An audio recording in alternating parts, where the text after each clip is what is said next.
Most people move through life with a quiet assumption that reality is fixed, solid, and largely outside of their control. That if something feels wrong, the only solution is to push harder, to think smarter, to force change through effort. So they try to redesign their lives from the outside in. Change the job, change the relationship, change the environment. And sometimes it works briefly, but underneath, the same patterns return. What's rarely questioned is not the path, but the lens through which the path is being observed. There comes a moment in many people's lives where nothing is dramatically broken. From the outside, everything looks functional, stable, even successful. And yet internally, something feels misaligned. A quiet restlessness, a subtle sense that the version of you living this life is no longer the version you are becoming. That feeling is not failure. It is not confusion. It is often the first signal that your perception is evolving faster than your external circumstances. And when perception changes, something deeper begins to reorganize. This is not about escaping your life. It is not about jumping to a parallel universe. It is about understanding the mechanism through which reality becomes experienced in the first place. Because what we call a timeline may not be a fixed track at all. It may be the natural outcome of how your nervous system filters, organizes, and interprets the world. And when observation shifts gently, coherently, the structure of experience begins to follow. Not magically, but systematically. What if the shift you've been waiting for doesn't require more effort, but a different way of seeing? Before we talk about shifting timelines, we need to clarify what we actually mean by that word. Because the moment we hear timeline, the mind often jumps to science fiction branching universes, dramatic leaps, alternate realities running in parallel somewhere in space. But for our purposes, a timeline is something far more grounded. It is not a cosmic railway track. It is a pattern of lived experience. A timeline is the consistent stream of thoughts, emotions, decisions, and interpretations that shape how reality unfolds for you. It is not just what happens. It is how what happens is filtered, organized, and given meaning. At any moment, there are countless possible responses available to you. Countless interpretations. Countless micro-choices. Each one subtly alters the direction of your experience. Most of the time, these choices feel automatic. That's because they are. They're guided by deeply conditioned neural pathways and emotional patterns that have been reinforced over years. So when someone says, "I feel like I'm on the wrong timeline," what they are often sensing is not a cosmic error. They are sensing a misalignment between their current perceptual pattern and their emerging identity.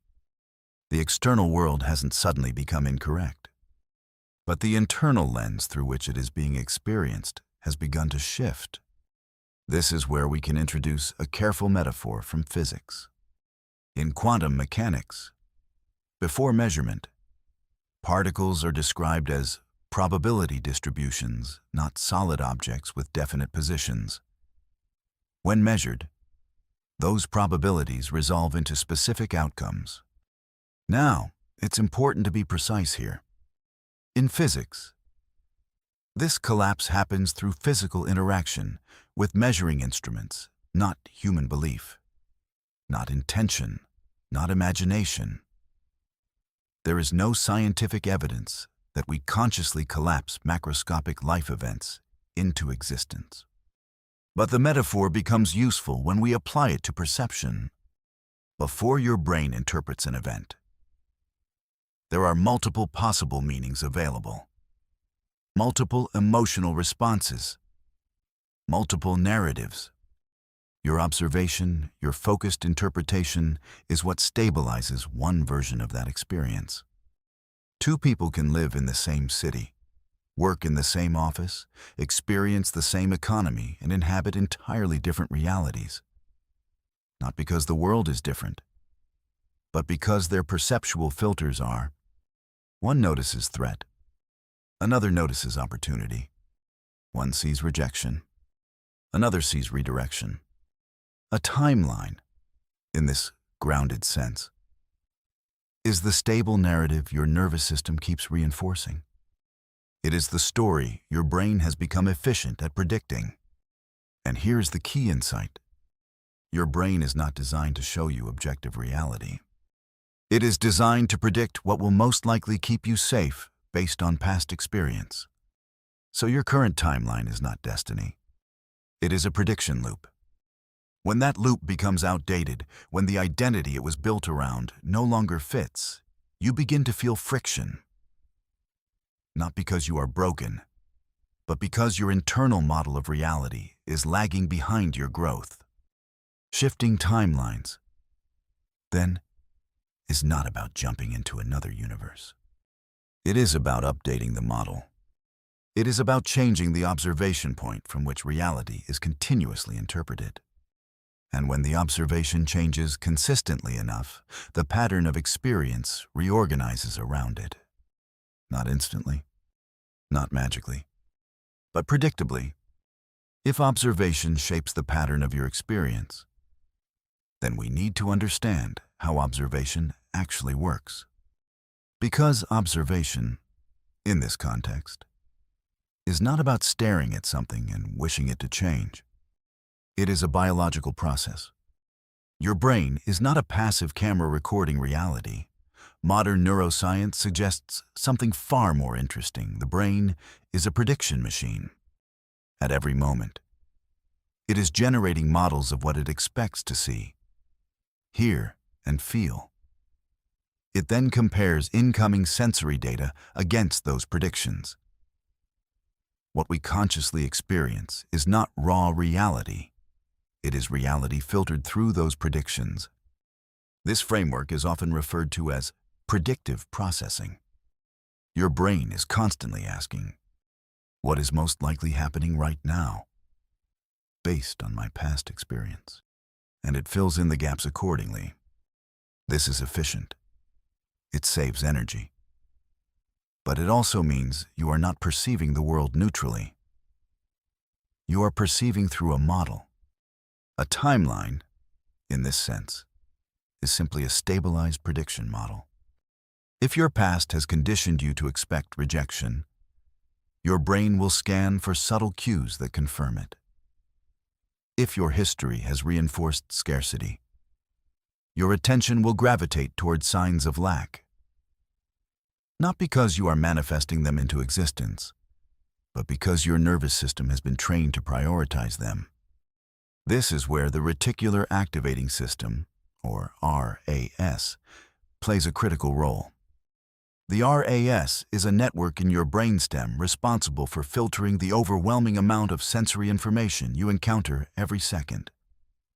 Millions of bits of data are available. Only a tiny fraction reaches conscious awareness. The RAS helps decide what gets through, and its criteria are shaped by what your brain has learned to consider important. If you buy a specific car, you suddenly see it everywhere. The cars were always there. But once your brain marked them as relevant, your RAS highlighted them. Now extend that principle beyond cars. If your internal model says, the world is unsafe, your RAS will prioritize evidence of threat. If your model says, I am not capable, it will highlight signs of failure. This is not mystical. It is attentional bias reinforced through neural repetition. And repetition is where neuroplasticity enters the conversation. Neuroplasticity is the brain's capacity to reorganize itself by forming new neural connections. Each thought you repeat strengthens certain circuits. Each emotional state you sustain reinforces specific patterns. Neurons that fire together wire together. Over time, these patterns become automatic. They become your default perception. But here is the crucial insight. You are not locked into those patterns. When you deliberately shift your focus not through force, but through consistent redirection, you begin to alter what your brain predicts and what your RAS prioritizes. However, there is an important nuance. You cannot override a dysregulated nervous system with positive thinking. If your body is in a chronic state of stress, your perception will default to survival-based filtering. The amygdala becomes hyperactive. The prefrontal cortex responsible for flexible thinking becomes less influential. In other words, if your nervous system does not feel safe, your timeline will remain survival-oriented.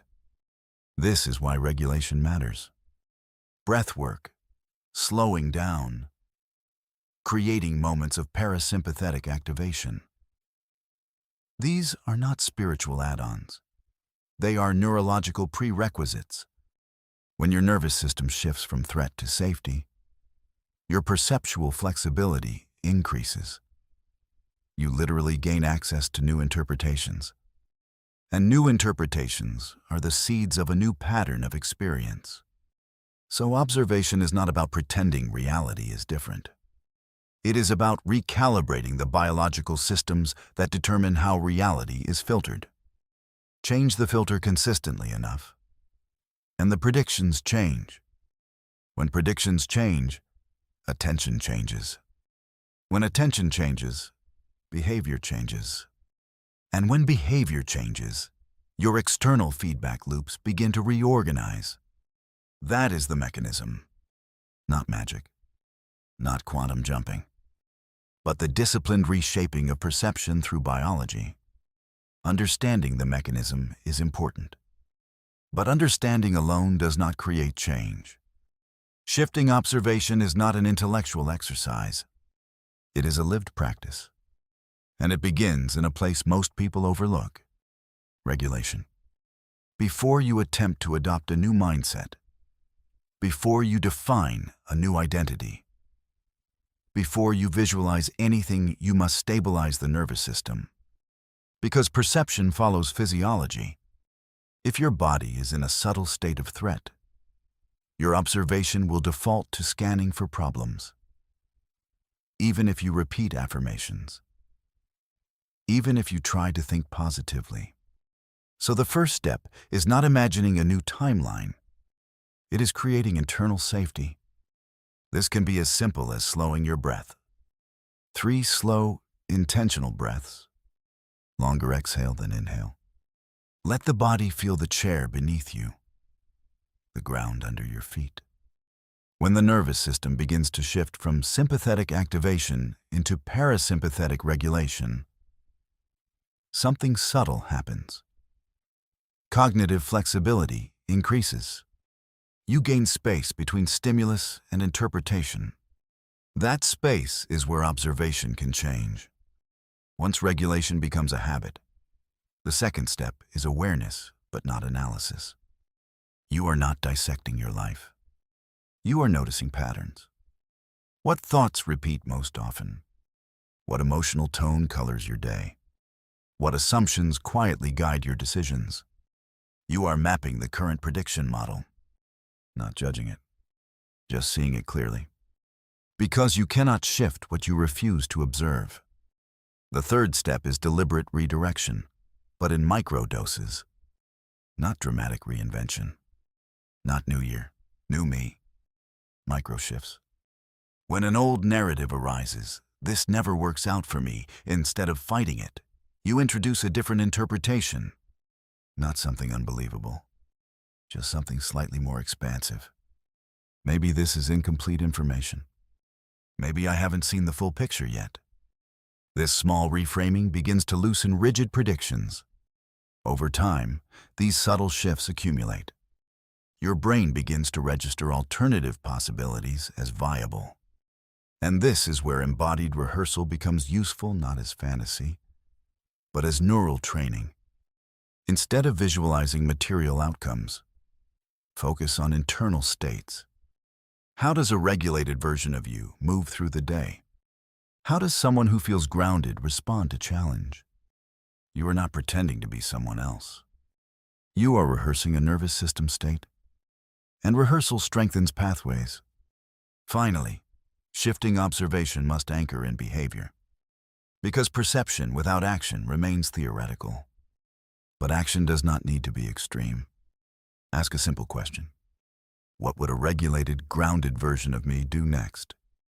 Maybe they send the email calmly instead of postponing it.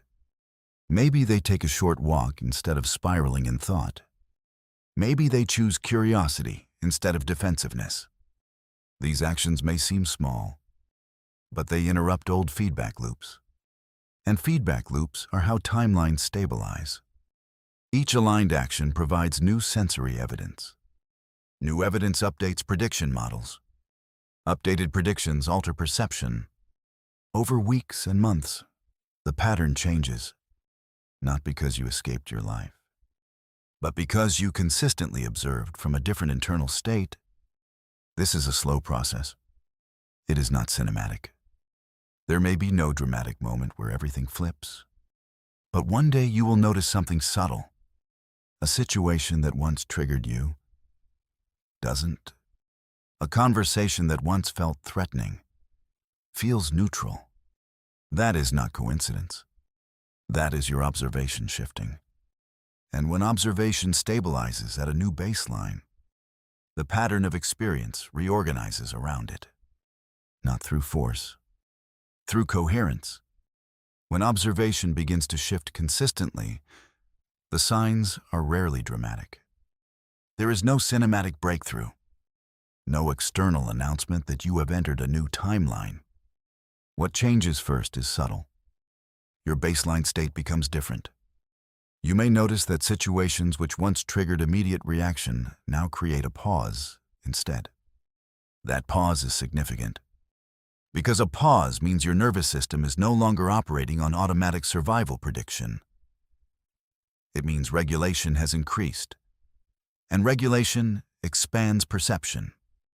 You begin to experience more space between event and interpretation, where there used to be a fast conclusion. They're rejecting me.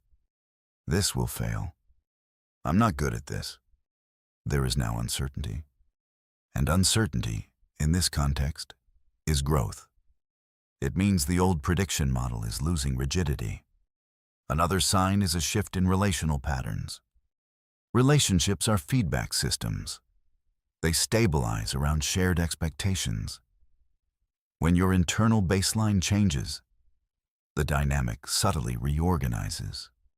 You may find that certain conversations feel different, not because the other person changed, but because you are no longer responding from the same emotional reflex. In some cases, connections that were held together by shared anxiety or shared limitation may begin to dissolve quietly, not through conflict, through incompatibility of patterns. At the same time, new interactions may feel unexpectedly easy, not magical, just less effortful. When your internal state is more regulated, your communication becomes clearer, your boundaries become calmer, your reactions become slower and more intentional, and people respond differently to that. Another marker is perceptual lightness. The external world may not have changed significantly. Your job may be the same. Your environment may look identical. But the emotional weight attached to it decreases. Tasks that once felt overwhelming feel manageable. Setbacks feel informational rather than catastrophic. This is not indifference. It is flexibility. Your brain is no longer predicting worst-case scenarios as the default. Instead of scanning primarily for threat, it begins to register nuance, opportunity, alternative pathways. You may also notice that decisions feel less forced. Previously, choices might have been driven by urgency or fear of missing out. Now they feel slower, more deliberate. This is a sign that your internal state is stabilizing. When the nervous system is dysregulated, decisions aim to reduce discomfort quickly. When regulation increases, decisions align more with long-term coherence rather than short-term relief. Perhaps the most profound sign is this: you feel less compelled to control everything. Control is often an attempt to manage internal instability. As stability increases, the need to micromanage outcomes decreases. You still act, you still plan, but there is less internal strain behind it. This does not mean life becomes perfect. It means your relationship to life becomes different. And when the relationship changes, the pattern of experience shifts. These signs are easy to overlook because they are internal. There may be no dramatic external evidence at first, but if your baseline state is calmer, your interpretations more flexible, your actions more aligned, and the feedback loops are already reorganizing.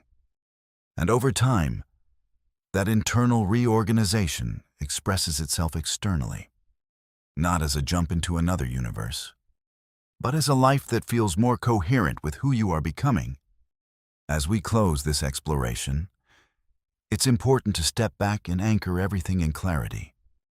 The language of timeline shifting is compelling. It captures the felt experience of profound change. When your internal baseline reorganizes and your external life begins to follow, it can feel as if you've entered an entirely new reality. But precision matters. There is no scientific evidence that human consciousness can jump between parallel universes. The observer effect in quantum physics describes interactions at the subatomic level under specific experimental conditions. It does not describe human thought selecting external events into existence. So what, then, is actually happening? The answer is both simpler and more powerful. When you change observation, you are not bending the laws of physics. You are updating the predictive architecture of your brain. You are altering attentional filters through systems like the reticular activating system. You are reshaping neural pathways through neuroplasticity. You are stabilizing your nervous system to allow more flexible interpretation. And through aligned action, you are creating new feedback loops with your environment. That combination can produce changes so profound that the subjective experience feels like a shift in reality itself. Philosopher of science Thomas Kuhn described something similar in The Evolution of Scientific Thought. Scientific progress, he argued, does not move in a straight line. It moves through paradigms' dominant frameworks of understanding. Over time, anomalies accumulate. The old framework no longer explains experience adequately. Tension builds. Eventually, a new paradigm replaces the old one. When that shift happens, the world itself appears different, even though the physical world hasn't changed. The interpretive framework has. Personal transformation works the same way. Your old paradigm is your conditioned identity, the set of predictions, assumptions, and emotional reflexes that once kept you safe. Over time, you begin to notice anomalies. You succeed in ways that contradict your old self-concept. You outgrow environments that once fit you. You feel misaligned in places that once felt stable. The discomfort is not failure. It is paradigm tension. If you ignore it, you reinforce the old model. If you consciously update it, you experience what feels like a timeline shift. But it is not mystical relocation. It is perceptual reorganization. And this reorganization has measurable components. Greater nervous system regulation, more flexible cognition, intentional attention, behavioral congruence. The magic is coherence. When your internal state becomes more coherent, your decisions become clearer. When decisions become clearer, behavior becomes consistent. When behavior becomes consistent, your environment responds differently. Over time, that loop stabilizes into a new pattern of experience, not because the universe rearranged itself overnight, but because your observation sustained, embodied, regulated, changed the pattern of interaction between you and the world. And that is not supernatural. It is disciplined biology. So if the idea of shifting timelines resonates with you, hold it as a metaphor. Let it motivate curiosity, not fantasy. The real power here is quieter. You are not escaping your life. You are refining the lens through which it becomes meaningful. And when the lens stabilizes at a new level of coherence, the world you experience reflects that shift. Not instantly, not magically, but reliably. In the end, the most important shift is not external. It is not about escaping your circumstances. It is not about forcing reality to rearrange itself. It is about recognizing that you are not a passive passenger inside a fixed story. You are a participant in how that story is continuously interpreted. The feeling of being stuck is not a verdict on your life. It is often a signal that your internal model is ready to evolve. And evolution does not require drama. It requires awareness, regulation, consistency. When you calm the nervous system, perception becomes flexible. When perception becomes flexible, interpretation expands. When interpretation expands, behavior shifts. And when behavior shifts, the pattern of experience reorganizes over time. This is what shifting timelines feels like. Not a jump into another universe, but a steady recalibration of the lens through which your world becomes meaningful. The power here is quiet. It lives in the pause before reaction, in the breath that stabilizes the body, in the small, aligned action taken from clarity instead of fear. You do not need to become someone else. You only need to observe differently consistently enough that your internal baseline changes. And when that baseline stabilizes, your life begins to reflect it. Not instantly, but inevitably through coherence. If something in this felt familiar, not dramatic, but quietly true, take a moment to notice that.